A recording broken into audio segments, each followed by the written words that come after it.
Gold, trusted gold buyers. మీరు తాకట్టు పెట్టిన బంగారాన్ని విడిపించి ఈ రోజు ఉన్న మార్కెట్ ధరకు కొనబడను.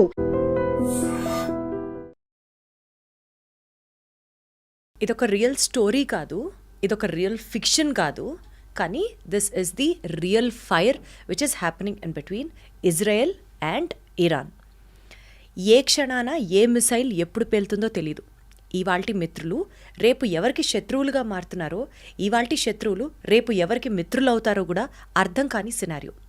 ఇవన్నీ పక్కన పెడితే అసలు మతం పేరుతో యుద్ధం జరుగుతోందా, పవర్ పేరుతో యుద్ధం జరుగుతోందా, రివెంజ్ కోసం యుద్ధం జరుగుతోందా, దేని ఆధిపత్యం కోసం యుద్ధం చేస్తున్నారు అన్నది కూడా అర్థం కాని నేపథ్యంలో వరల్డ్ వార్ 3కి తెరలేస్తే పరిస్థితి ఏంటి అని వస్తున్న క్వశ్చన్స్కి భారతదేశం ఇజ్రాయెల్ని సపోర్ట్ చేస్తుందా లేకపోతే ఇరాన్ని సపోర్ట్ చేస్తుందా, ఎవరికి సపోర్ట్ చెయ్యకపోయినా రిస్క్ ఎక్కువగానే ఉందా, వీటన్నిటికీ సంబంధించిన సమగ్రమైన సమాచారాన్ని తెలుసుకునే ప్రయత్నం చేద్దాం.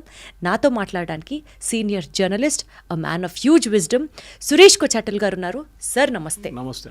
సార్, ఇజ్రాయెల్ వర్సెస్ ఇరాన్, ఈ రెండు దేశాల మధ్యలో యుద్ధ వాతావరణం ఇప్పుడు చూస్తుంటే ఎవరన్నా ఒక మాస్టర్ మైండ్ వెనకాల ఉండి ఈ యుద్ధానికి కారణమని అనుకోవాలా, లేకపోతే సైలెంట్గా ఎవరన్నా పాములు కదుపుతున్నారా అని అనాలా? ఏం చెప్తారు?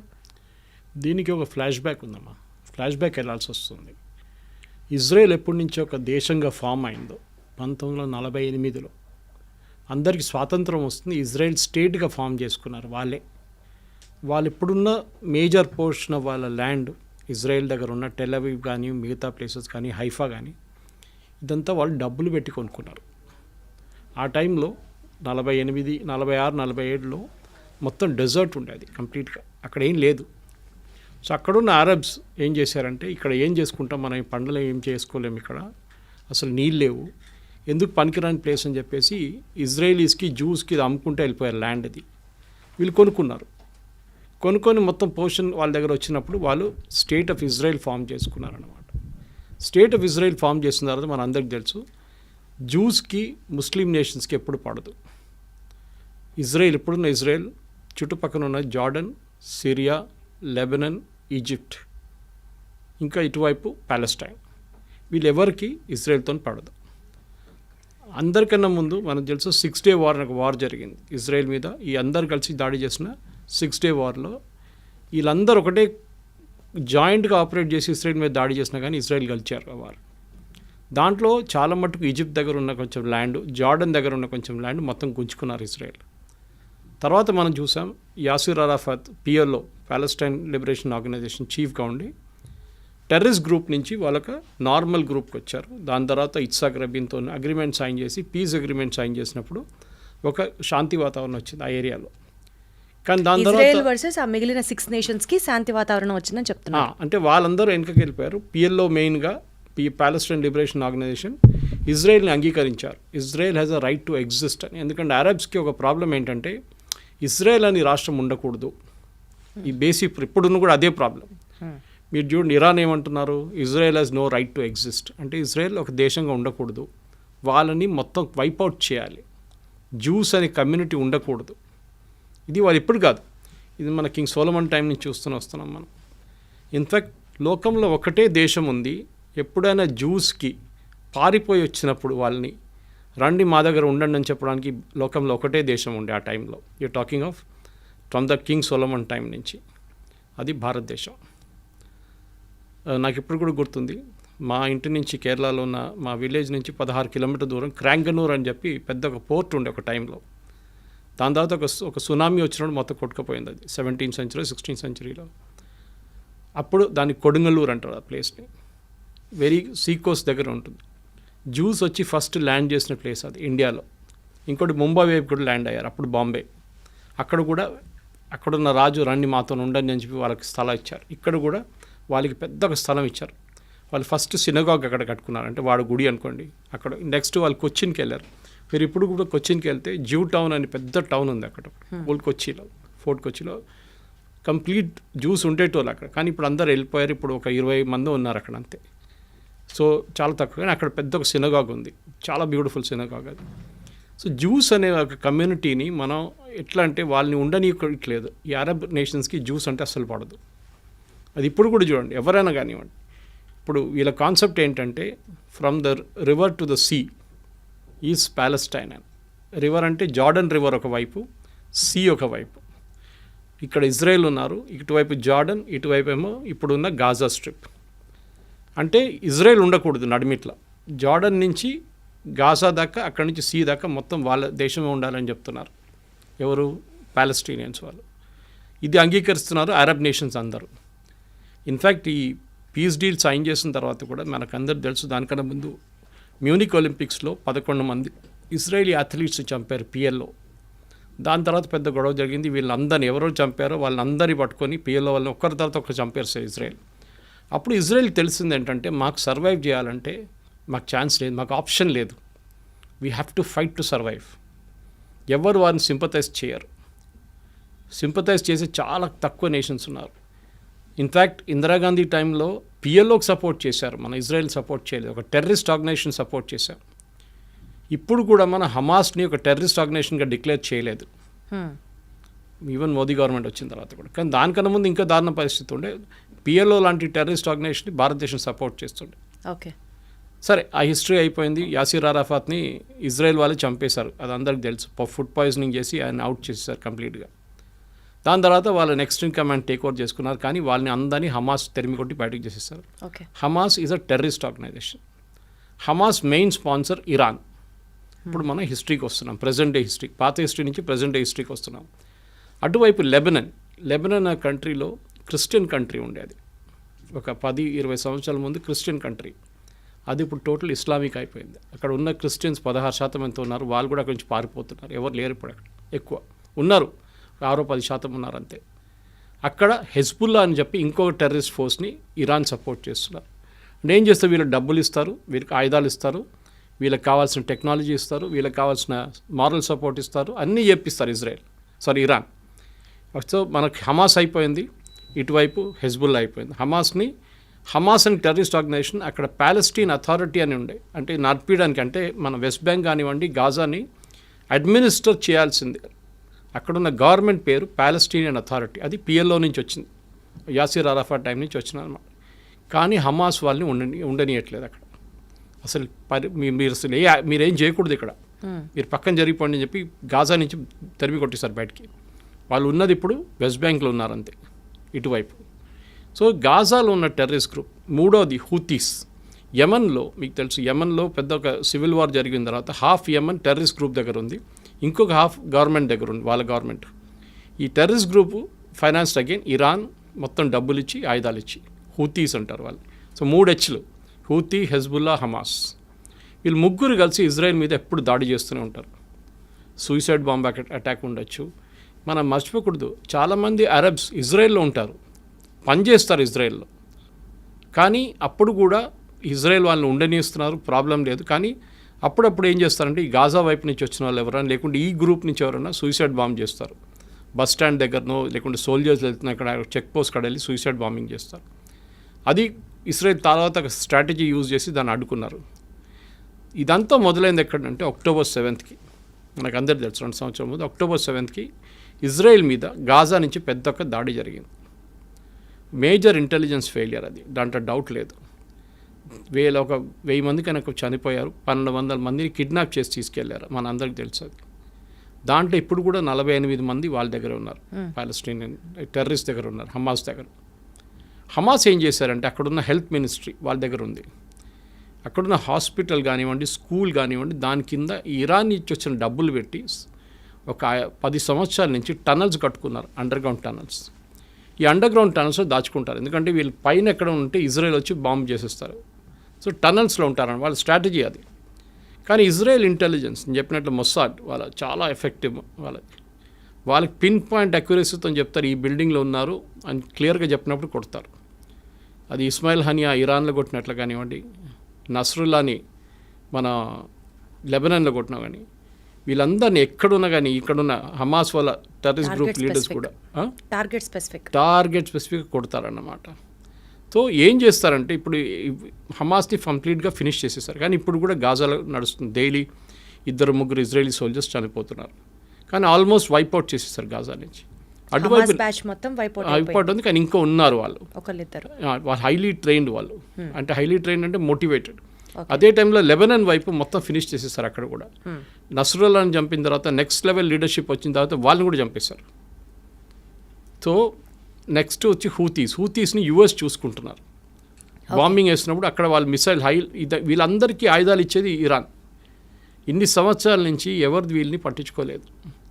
యుఎస్ కానివ్వండి, యూకే కానివ్వండి, ఇరాన్ కానివ్వండి, ఇరాన్ మిసైల్స్ ఇస్తున్నా కానీ ఏం చెప్పకుండా వీళ్ళందరూ హెల్ప్ చేసుకున్నారు. కానీ ఒక స్టేట్కి ఇప్పుడు వచ్చేట్లు వచ్చిందంటే October 7 జరిగిన దాడి తర్వాత ఇజ్రాయెల్కి తెలిసిపోయింది ఈ గేమ్ ఇంకా మనం ఇట్లా ఆడుకుంటూ పోతే కాదు, కంప్లీట్గా వైపౌట్ చేయాలని చెప్పి టైం తీసుకొని వాళ్ళ లీడర్షిప్ని కంప్లీట్ వైపౌట్ చేసేసారు. హమాస్ ఫినిష్ చేసేసారు, మనందరూ సిన్వార్ బ్రదర్స్ని ఇద్దరిని చంపేశారు.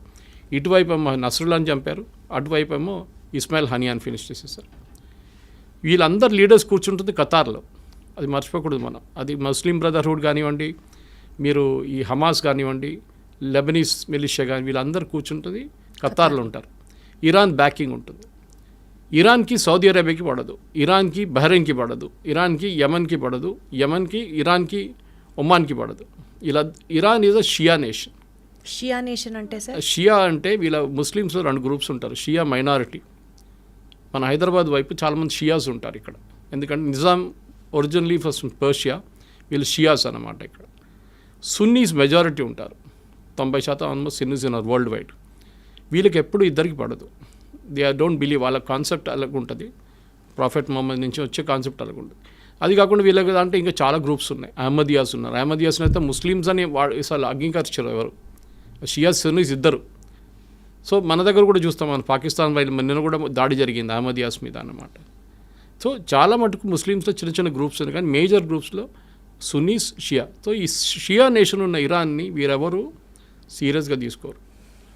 ఎవరు సౌదీ అరేబియా ఉండొచ్చు కానీ మిగతా. సో వాళ్ళ ఒక బలం చూపించడానికి ఇరాన్ ఏం చేశారంటే చాలా రోజుల నుంచి, అంటే అయతొల్లా ఖొమేనీ టేక్ ఓవర్ చేసుకున్నప్పటి నుంచి 70s ఆ టైంలో దానికన్నా ముందు ఇరాన్ చాలా మోడర్న్ నేషన్ ఉండే. మీరు ఒకసారి ఆ టైం ఇరాన్ ఫోటోగ్రాఫ్స్ చూస్తే మీరు యూఎస్లో ఉన్నారా లేకుంటే ఇరాన్ అన్న ఒక డౌట్ వస్తుంది అన్నమాట. బీచ్లో బిక్నీ చేసుకుని తిరిగేది, పబ్స్ ఉండేది, అక్కడ చాలా మోడర్న్ నేషన్ ఉండేది షా ఆఫ్ ఇరాన్ ఉన్నప్పుడు. కానీ షా ఆఫ్ ఇరాన్ ఓవర్త్రో చేసి ఖొమేనీ వచ్చిన తర్వాత మొత్తం థియోక్రటిక్ స్టేట్ అయిపోయింది అన్నమాట. అంటే రిలీజియన్ బేస్డ్. వాళ్ళు ముస్లిం మహిళలు చదువుకోకూడదు, బుర్కాల్లో ఉండాలి, వాళ్ళు ఎవరితో బయట తిరగకూడదు, ఇట్లాంటి చాలా మటుకు స్ట్రిక్ట్ రూల్స్ తీసుకొచ్చారు వాళ్ళు. అట్లా ఉన్నప్పుడు ఏమైపోయింది, థియోక్రటిక్ స్టేట్ అయిపోయింది. ఖొమేనీ చనిపోయిన తర్వాత నెక్స్ట్ ఖొమేనీ వచ్చారు, నడుస్తూనే ఉండే వాళ్ళ రూల్ నడుస్తుంది ఇంకా. కానీ వీళ్ళేం చేస్తారంటే వీళ్ళకి మెయిన్ ఎనిమీ ఇజ్రాయెల్ మీద దాడి చేయాలి. వీళ్ళు డైరెక్ట్గా చేయరు. నేను చెప్పిన ఈ 3 గ్రూప్తోని చేపిస్తారు, హూతీస్, హమాస్, హిజ్బుల్లా. 3 హెచ్లతో పని చేయించుకుంటారు వీళ్ళు. చాలా రోజుల నుంచి ఇజ్రాయెల్ పోన్లే అని చెప్పి ఊరుకున్నారు. కానీ October 7 జరిగిన తర్వాత their patience also ran out. వీళ్ళని వన్స్ ఫర్ ఆల్ ఫినిష్ చేసేసారని చెప్పి దిగారు వీళ్ళందరూ కలిసి. సో ఇజ్రాయెల్ గ్రేటెస్ట్ అడ్వాంటేజ్ ఏంటంటే వాళ్ళ మీద ఎప్పుడు దాడి జరుగుతూనే ఉంటుంది. నేను చెప్పాను చూడండి, 6 Day వార్ జరిగింది, ఇంకోటి యామ్ కిపూర్ వార్ అని ఇంకోటి ఉండే. వాళ్ళ హోలియెస్ట్ హాలిడే రోజు దాడి చేశారు వాళ్ళ మీద. ఇప్పుడు మన దగ్గర దివాళీ రోజో లేకుంటే దసరా రోజు మనందరూ కొంచెం రిలాక్స్ అవుతాం, కానీ మన ఆర్మీ రిలాక్స్ కారు. కానీ వాళ్ళ టైంలో వాళ్ళ ఆర్మీ కూడా కొంచెం రిలాక్స్ అయిపోతారు ఆ టైంలో. చాలా ఫెస్టివల్స్ అంటే వాళ్ళు చాలా సీరియస్గా తీసుకుంటారు. అదే రోజు దాడి చేశారు, యామ్ కిపూర్ అని చెప్పి, వాళ్ళ holiest days in there calendar అన్నమాట. ఆ వార్ కూడా ఇజ్రాయెల్ గెలిచారు. సో వీళ్ళకేంటంటే ఇప్పుడు ఇరాన్కి మేజర్లీ ప్రూవ్ చేయడానికి, అంటే మేము సౌదీ అరేబియా కన్నా పెద్దది, టర్కీ కన్నా మేము పెద్దవాళ్ళం అని చెప్పి వీళ్ళు మిసైల్ టెక్నాలజీని చాలా చోట్ల నుంచి కొనుక్కున్నారు. ఒకటి మెయిన్లీ నార్త్ కొరియా దగ్గర నుంచి కొనుక్కున్నారు వీళ్ళు టెక్నాలజీ అంతా.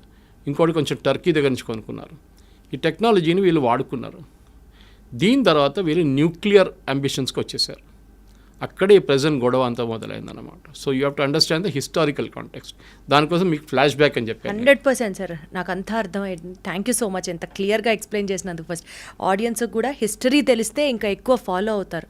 సార్ ఇప్పుడు కమింగ్ టు ది పాయింట్, అసలు ఇజ్రాయెల్కి ఇరాన్కి మధ్యలో ఎంతసేపు ఇరాన్ ఇజ్రాయెల్ని ఫినిష్ చేయాలి అన్న ఆలోచన అది కేవలం మతపరంగానే చూస్తామా, లేకపోతే డామినెన్సా, లేకపోతే పవర్ కోసమా, లేదా ఆయిల్ డామినెన్స్ కోసం ప్రపంచవ్యాప్తంగా ఆయిల్ మా దగ్గర నుంచే ఉండాలి అన్న ఒక ఆ స్టేట్మెంట్ కోసమా? అసలు ఎందుకు why is Israel being targeted now and then? ఇండియాను ఎందుకు టార్గెట్ చేస్తారండి? పాకిస్తాన్ కానీ మిగతా ఇస్లామిక్ నేషన్స్, టర్కీ చేస్తున్నారు, అజర్బైజాన్ చేస్తున్నారు. Why is India targeted? Hindu nation, okay, Hindu అంటే నేషన్ అంటారు. మతపరంగా- కానీ మన దగ్గర ఉన్న ముస్లిమ్స్ ఆఫ్టర్ ఇండోనేషియా తర్వాత మన దగ్గర అందరికన్నా పెద్ద సెకండ్ లార్జెస్ట్ ముస్లిమ్స్ ఉన్న దేశం భారతదేశం. మీరు అడిగిన మతం పరంగా కాదు ఇది బేసికలీ వీళ్ళ లాజిక్. నేను స్టార్టింగ్ మీకు ఎక్స్ప్లెయిన్ చేశాను. Israel has no right to exist. రేపు చెప్తారనుకోండి పాకిస్తాన్ భారతదేశంగా ఉండనే అసలు వాళ్ళకి అర్హత లేదు, వాళ్ళని ఫినిష్ చేసేయాలంటే మీరు ఎట్లా రియాక్ట్ అవుతారు? మా దేశం, మా ప్రాబ్లం మీకెందుకు అని చెప్పి ఇజ్రాయెల్ ఏం చేశారంటే, సరే వీ హ్యావ్ టు ఎగ్జిస్ట్. మా మీద ఆల్రెడీ 2-3 పెద్ద యుద్ధాలు జరిగినాయి మా మీద, మేము అన్నీ గెలుచుకున్నాం. ఇంకోటి అక్కడ ఒక చుక్క నీళ్ళు పడదు, వర్షం పడదు. అప్పుడు కానీ వాళ్ళ అగ్రికల్చర్లో నంబర్ 1 ప్రొడక్షన్, టెక్నాలజీలో దే ఆర్ నంబర్ 1, మిలిటరీ టెక్నాలజీలో దే ఆర్ సూపర్. వాళ్ళ ఐరన్ డోమ్ చూసాం చాలా మటుకు. మనం ఇజ్రాయెల్ గురించి చెప్తున్నాను. ఇరాన్ కాదు, ఇరాన్ అక్కడి నుంచి కొనుక్కున్నారు దొంగతనంతో. అది పాకిస్తాన్ చేసినట్లనే. పాకిస్తాన్ న్యూక్లియర్ టెక్నాలజీ జర్మనీ నుంచి దొంగతనం చేసుకుని తీసుకొచ్చిన మనిషి ఏక్యూ ఖాన్. ఆయన సెటప్ చేశారు వాళ్ళ న్యూక్లియర్ అంబిషన్స్. ఇన్ఫ్యాక్ట్ ఆ టైంలో 1980s 90sలో ఇజ్రాయెల్ ఆఫర్ చేశారు ఇండియాకి, మేము పాకిస్తాన్ దగ్గర ఉన్న న్యూక్లియర్ టెక్నాలజీని మొత్తం ధ్వంసం చేస్తాం, ఇప్పుడు ఇలాగా ఇరాన్ మీద చేస్తున్నాడు, దాడి చేస్తామంటే అప్పుడున్న కాంగ్రెస్ గవర్నమెంట్ ఒప్పుకోలేదు. ఆలోచించండి, అప్పుడు చేస్తుంటే మనకి థ్రెట్టే ఉండదు పాకిస్తాన్ దగ్గర. సరే దాని పక్కన పెడదాము. ఇప్పుడు ఇరాన్ కేసులో ఏమైందంటే, ఇరాన్కి న్యూక్లియర్ టెక్నాలజీ వాళ్ళ చేతికి దొరికింది, వాళ్ళకి యురేనియం దొరికింది, ఇంపోర్ట్ చేసుకోవచ్చు మీరు ఫర్ పీస్ఫుల్ పర్పసెస్. కానీ పీస్ఫుల్ అని ఇరాన్ ఎప్పుడు ఉండరు, మన అందరికి తెలుసు. వాళ్ళకి అంబిషన్ ఏంటంటే, ఒకటి మాకు వరల్డ్లో మేమే నంబర్ 1 లీడర్. అంటే ఒకవైపు టర్కీ ఏమంటున్నారంటే మేమే ఒరిజినల్ ఖలీఫా, అక్కడి నుంచి మా లైనేజ్ డైరెక్ట్ ప్రాఫెట్ మొహమ్మద్ నుంచి మాకే, మేము ఖలీఫేట్ మేమే. ఒటువైపు సౌదీ అరేబియా ఏమంటున్నారు, హోలియెస్ట్ సైట్స్ మా దగ్గర ఉంది, మెక్కాన్ మదీనా మా దగ్గర ఉంది, we are the original Muslim Islamic nation. ఇంకోవైపు పాకిస్తాన్, మన అసీమ్ మునీ స్టేట్మెంట్ చూసుంటారు, we are the second after Saudi Arabia, మేమే సెకండ్ లార్జెస్ట్ ఇస్లామిక్ నేషన్ అంటున్నారు. ఇప్పుడు ఇరాన్ అంటున్నారు మేమేం చేయాలి, మేము కూడా మా పవర్ చూపించాలని చెప్పి వీళ్ళు న్యూక్లియర్ ప్రాసెసింగ్ స్టార్ట్ చేశారు. ఆల్రెడీ వాళ్ళ దగ్గర బ్యాలిస్టిక్ టెక్నాలజీ ఉంది. బ్యాలిస్టిక్ అంటే మీకు ఒక 100 కిలోమీటర్ నుంచి 500-600 కిలోమీటర్ కొట్టచ్చు మీరు. ఇప్పుడు 1000 కిలోమీటర్ కూడా ఉంది, మిసైల్స్ కొట్టచ్చు. కానీ మిసైల్స్ని మీరు ఒకటి అమ్యునిషన్ పెట్టి పంపించవచ్చు, ఇంకోటి న్యూక్లియర్ వెపన్ పెట్టి పంపించవచ్చు. న్యూక్లియర్ వెపన్ ఎవరు వాడరు, ఉంటుంది దమ్కి ఇవ్వడానికి ఉంటుంది అంతే, నా దగ్గర ఉంది చూడు అని చెప్పడానికి. పాకిస్తాన్ చేసినట్లు మనం బ్లఫ్, మోదీ గారు అన్న వీ కాల్ దేర్ బ్లఫ్ అన్నారు. ఇరాన్ ఏం చేశారంటే న్యూక్లియర్ ప్రాసెసింగ్ మొదలుపెట్టి వాళ్ళ పవర్ ప్లాంట్ ఉంది, వాళ్ళకి ఒక న్యూక్లియర్ పవర్ ప్లాంట్ అక్కడ వాడుకుంటారు. ఇప్పుడు మన హైదరాబాద్లో చర్లపల్లిలో న్యూక్లియర్ ఫ్యూయల్ కాంప్లెక్స్ ఉంది. మనం బయట నుంచి తెప్పించుకున్న యురేనియం అంతా, అది కాకుండా మన దగ్గర ఉన్న కొంచెం యురేనియం వాడుకొని దాన్ని ప్రాసెస్ చేసి రాడ్స్లో తయారు చేసి మన కల్పాకం కానివ్వండి, మిగతా మన కైగా లాంటి అటామిక్ పవర్ ప్రాజెక్ట్స్కి పంపిస్తాం. ఓకే, అక్కడ వాళ్ళు దాన్ని న్యూక్లియర్ పవర్గా వాడుకుంటారు, న్యూక్లియర్ పవర్ జనరేట్ చేయడానికి వాడుకుంటారు. దానికి ఒక ప్యూరిటీ లెవెల్ ఉంటుంది. ఓకే, అంటే మీరు వెపన్ గ్రేడ్కి వెళ్ళాలంటే న్యూక్లియర్ సివిలియన్ యూస్కి మీకు 20-40% ప్యూరిటీ ఉంటే చాలు. 40 కూడా చాలా ఎక్కువ. కానీ మీరు 60% దాకా ప్యూరిటీ మీరు, అంటే సెంట్రిఫ్యూజ్ అంటారు దాన్ని. మీరు కాలేజ్లో మనం ఫిజిక్స్ కెమిస్ట్రీ ఎక్స్పెరిమెంట్ చేస్తున్నప్పుడు ట్యూబ్స్ పెట్టి ట్యూబ్స్లో లిక్విడ్ సెంట్రిఫ్యూజ్ చేస్తారు, దాన్ని ఫాస్ట్గా తిప్పుతాం. దాని నెక్స్ట్ టెక్నాలజీ చాలా advance technology, same centrifuge technology nuclear యురేనియంలో యూజ్ చేస్తారు ప్యూరిటీ తీసుకురావడానికి. వీళ్ళు కూడా ఏం చేశారంటే, ఇరాన్ ఈ కొంచెం రిలాక్స్గా ఉన్న టైంలో యూఎస్ కానీ కానీ బయట నుంచి ఏదో ఇంకో పేరు చెప్పి ఆ సెంట్రిఫ్యూజ్ తెప్పించుకున్నారు. సో వీళ్ళు ప్యూరిటీ ఎక్కువ చేస్తాడం మొదలు పెడితే యూఎస్ వాళ్ళు ప్రెషర్ పెట్టిన తర్వాత, మేము బాంబ్ చేస్తాం మీ మీద అని చెప్పిన తర్వాత వాళ్ళు ఏం చేశారు, international atomic energy agency IAEA, వీళ్ళు వరల్డ్ వైడ్ ఒక వాచ్ డాగ్ అంటాం మనం. అంటే ఎక్కడెక్కడ న్యూక్లియర్ టెక్నాలజీ ఉందో వీళ్ళు అక్కడ ఇన్స్పెక్షన్ చేస్తారు. It's UN body, independent UN body అన్నమాట. సో IAEA ఏం చేస్తారంటే, వాళ్ళు వచ్చి ఇరాన్ మీద మేము మొత్తం నిఘా పెట్టబోతున్నాం. సో వాళ్ళు ఏం చేస్తారంటే ఇన్స్పెక్షన్స్ ఉంటుంది వాళ్ళకి, సర్ప్రైజ్ ఇన్స్పెక్షన్స్. మీరు ఎందుకు వాడుతున్నారు, మీరు ఎక్కడి దాకా వచ్చారు, లేదు చూడండి మేము సివిలియన్కే వాడుకుంటున్నాం, ఆ రికార్డు చూసుకోండి అని చెప్పి అంతా చూపిస్తారు. అది కాకుండా వాళ్ళు CCTV కెమెరా పెడతారు, చాలా హై రెజల్యూషన్. కంటిన్యూస్ మానిటరింగ్ ఉంటుంది ఇరాన్ మీద అన్నమాట. మన మీద కూడా ఉంటుంది, ఒక్కొక్కసారి మనం కూడా డిస్క్లోజ్ చేయాల్సి వస్తుంది. సో అది కాకుండా ఇరాన్ ఏం చేశారంటే ఈ ప్యూరిటీ ఎక్కువ పెంచడం మొదలుపెట్టారు. 50 దాకా వచ్చారు, 50 నుంచి 55కి వచ్చారు. మొన్న 55కి వచ్చినప్పుడు సడన్గా ఇజ్రాయెల్ ప్యానిక్ అయ్యారు. ఎందుకంటే ఒకసారి 60% క్రాస్ చేస్తే వీళ్ళు న్యూక్లియర్ వెపన్స్ తయారు చేయొచ్చు. యురేనియం ప్యూరిటీ 60% కన్నా ఎక్కువ అయితే you can make nuclear weapons. అప్పుడు దాకా మీ సివిలియన్ యూస్కి వాడుకుంటారు. ఆ టైంలో అమెరికా నెగోసియేషన్స్ మొదలుపెట్టారు. మీకు గుర్తుంటుంది, ప్రెసిడెంట్ ట్రంప్ ఇరాన్తో మాట్లాడడం, ఫస్ట్ రౌండ్, సెకండ్ రౌండ్ బహ్రెయిన్లో జరిగింది, ఒమాన్లో జరిగింది టాక్. కానీ ఇక్కడికి వెళ్ళట్లేదు. ఎందుకు ఇరాన్ ఫైనల్ ఏమేంటంటే మాకు బాంబు కావాలి. కానీ వాళ్ళు ఏమంటారు, మేము చేయట్లేదు, చూడండి మేము మంచి అబ్బాయిలు, మేము ఏం చేయట్లేదు. కానీ ఏం చెప్పారంటే వీళ్ళు చీట్ చేస్తున్నారు, వీళ్ళు కెమెరాలు ఆఫ్ చేసేస్తున్నారు, కెమెరా మీద బట్టలు వేసేస్తున్నారు, ఏదేదో పని చేస్తున్నారు, సెంట్రిఫ్యూజ్ తెప్పించుకుంటున్నారు బయట నుంచి, ప్యూరిటీ ఎక్కువ చేస్తున్నారు. సో లాస్ట్కి వచ్చినప్పుడు ఒక 2 వారాల ముందు ఫైనలీ ఇజ్రాయెల్ డిసైడ్ చేసుకున్నారు, ఇంకా ఒక నెల ఆగితే, 2 నెలలు ఆగితే వాళ్ళు వెపన్స్ గ్రేడ్ యురేనియం తయారు చేసుకుంటారు. దాని తర్వాత వాళ్ళని ఆపలేము, పాకిస్తాన్ లాగా అయిపోతారు. మా దగ్గర ఇప్పుడు పాకిస్తాన్ దగ్గర 80 వెపన్స్ ఉన్నాయి, న్యూక్లియర్ గ్రేడ్ వెపన్స్ రెడీగా ఉన్నాయి వాళ్ళ దగ్గర. మన దగ్గర 150 ఉంది, చైనా దగ్గర 500 ఉంది, యూఎస్ అయితే బియాండ్ థౌజండ్స్లో ఉన్నాయి వాళ్ళ దగ్గర. సో ఇప్పుడు ఏమైందంటే లోకంలో 5-6 నేషన్స్ ఉన్నారు, వెపన్స్ ఉన్న నేషన్స్. ఇరాన్ దగ్గర వస్తే వీళ్ళకి భయం ఏంటంటే ఇజ్రాయెల్కి వాళ్ళు ఎప్పుడైనా వాడుకుంటారు, ఎక్కడైనా వాడుకుంటారు. హుతీస్కి ఇచ్చేస్తారు, హెజ్బుల్లాకి ఇచ్చేస్తారు, హమాస్కి ఇచ్చేస్తారు, వాళ్ళ ఎగ్జిస్టెన్స్ ఉండదు ఇజ్రాయెల్. ఎందుకంటే ఒకసారి ఒక న్యూక్లియర్ బాంబ్ వేసిన తర్వాత దాని చుట్టుపక్కల ఉన్న 1000 కిలోమీటర్ దాకా మీరు అసలు ఉండలేరు. నెక్స్ట్ 5000 సంవత్సరాల దాకా ఉండలేరు మీరు అక్కడ. అది కంప్లీట్ అంత రేడియేషన్ ఉంటుందన్నమాట. మనం చూసాం హిరోషిమా, నాగసాకిలో ఏం జరిగిందనేది. సో న్యూక్లియర్ డెటనేషన్ అంటే చాలా సీరియస్ ఇష్యూ. దానికోసం మనం ఇప్పుడు డెటనేషన్ చేస్తున్నప్పుడు, మనం టెస్ట్ చేస్తున్నప్పుడు ఏదో ఒక డెజర్ట్లో వెళ్ళి చేసుకుంటాం మనం టెస్ట్. పోఖ్రాన్లో ఎందుకు టెస్ట్ చేస్తామంటే పోఖ్రాన్ డెజర్ట్ నడిమిట్లో ఉంది, మన థార్ డెజర్ట్ నడిమిట్లో రాజస్థాన్లో. అది కూడా లోపలికి తవ్వి 20 కిలోమీటర్ల లోపలికి వెళ్ళి, లేకుంటే 15 కిలోమీటర్ల లోపలికి వెళ్ళి అక్కడ మనం వెపన్ పెట్టి టెస్ట్ చేస్తాం దాన్ని. సో రేడియేషన్ పైకి రాకుండా, చిన్న ఎర్త్క్వేక్ లాగా ఉంటుంది, భూకంపంగా వస్తుంది ఆ టైంలో, 3-4 రిక్టర్ స్కేల్ మీద వస్తుంది అనమాట. సో ఈ దాంట్లో ఇజ్రాయెల్ ఏం డిసైడ్ చేశారంటే 2 వారాల ముందు వీళ్ళని ఇట్లా ఇవ్వకూడదు, వీళ్ళు తయారు చేసుకుంటే వీళ్ళది ఫస్ట్ వీళ్ళ న్యూక్లియర్ అసెట్స్ మీద కొట్టాలి. సో వీళ్ళు 3-4 సైట్స్ ఉన్నాయి వీళ్ళ దగ్గర. సో ఈ న్యూక్లియర్ అసెట్స్ మీరు సివిలియన్ యూస్ ఒకటే, మీరు కల్పాకం లాంటి రియాక్టర్ కానివ్వండి, కైగా లాంటి రియాక్టర్ అంతా మనకు కనిపిస్తుంది బయట న్యూక్లియర్ ప్లాంట్ అంటే. కానీ న్యూక్లియర్ వెపన్స్ ఎప్పుడు స్టోర్ చేసేది మౌంటైన్స్ లోపల స్టోర్ చేస్తారు. మన పాకిస్తాన్ చూసాం, కిరాణా హిల్స్లో కొట్టాం మనం, వాళ్ళ మీద కొట్టలేదని మనం అంటున్నాం, కానీ జరిగింది. We didn't hit the weapons directly, కానీ దాన్ని కైరానా హిల్స్ ఫేస్ అంటే మౌంటైన్ లోపల ఎంటర్ అయ్యే గేట్ ఉంది చూడండి, అక్కడ కొట్టాం. ఇప్పుడు దాంట్లో లోపల ఎంటర్ చేయలేకపోతున్నారు పాకిస్తాన్. అక్కడ ఏం జరిగిందో వాళ్ళకి తెలియదు. ఇజ్రాయెల్ కూడా అదే స్ట్రాటజీ యూజ్ చేశారు. ఇన్ఫ్యాక్ట్ చాలా మటుకు డిఫెన్స్ ఎక్స్పర్ట్స్ ఏమంటున్నారంటే భారతదేశం చేసిన అదే స్ట్రాటజీ పాకిస్తాన్ వ్యతిరేకంగా ఇజ్రాయెల్ చేశారు.